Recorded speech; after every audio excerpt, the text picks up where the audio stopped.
It's wonderful to see everybody here today. Thank you, Pastor Esleeson, for the opportunity to speak to the First United Methodist Church of Park Ridge. It's great to be among friends and neighbors and people that I've got a chance to know and developed a deep sense of respect for over the years. We're so grateful at Kids Above All for our partnership with you. And we just wanted to take this time to talk about Kids Above All, who we're serving, who we're impacting, ways in which you can get involved, and also most important, to really talk about the impact that you're having as a church on the kids and families in our care. First of all, happy Mother's Day. I hope you're getting ready for a great day and you're going to have wonderful brunches today. I'm thankfully going to see my mom and was able to celebrate Mother's Day with my wife earlier, so it's going to be a whole day of being with the moms in my life. But I wanted to express great appreciation for all the moms in the audience and for all of you whose parents are, especially your moms, are no longer here. Happy Mother's Day to them as well. We think about right now at this moment about Lucy Rydermeyer, who's the mother of everything Kids Above All. She helped start our organization way back when and in 1894, and we've been able to continue to thrive for over 125 years. So you're seeing incredible legacy that she established and continued impact. So here's to Lucy Rydermeyer. Happy Mother's Day to her as well.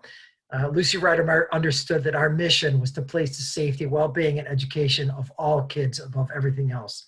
And as someone who was instrumental in the Methodist Deaconess movement, she understood that we're going to do whatever we can to help children deserve and realize the same opportunities to realize their full potential. And that means all kids, regardless of what they look like or where they come from.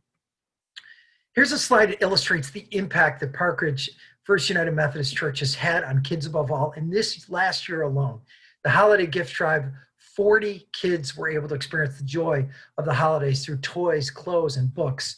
They were able to have just the type of Christmas that they deserve. $800 in backpacks and school supplies were donated for a back-to-school backpack drive.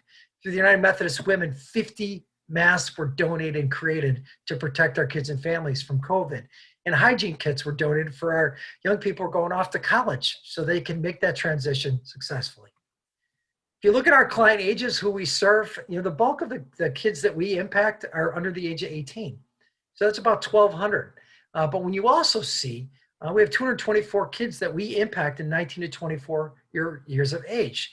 A lot of times that's very young parents or young adults who are homeless. And I just want you to be thinking about, as parents, as moms, what you would do for your own kids when they become adults or when they start off college. We don't forget about them. We don't not provide them with the support they need for anything from housing to food, or helping them make connections so they can get a job or have the best life possible. They don't stop being our kids the same way that these kids don't stop being our kids at Kids Above All.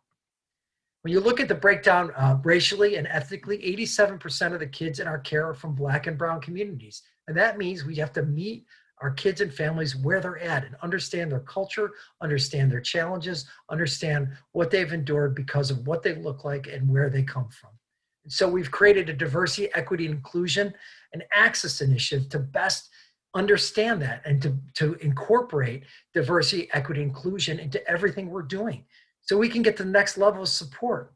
The reality is, if you have a child who's faced trauma, inequities, and we have an opportunity to make sure we are achieving equity so they can have the best life possible, we will be doing that, and we are doing that just now. We've hired a woman named Stoyan Francis, who's the manager now of this program. We have a board committee that was established last year, as well as a task force to make sure that all of our team's voices and all of our kids' voices are being heard and integrated to everything that we're doing related to the service that we're providing.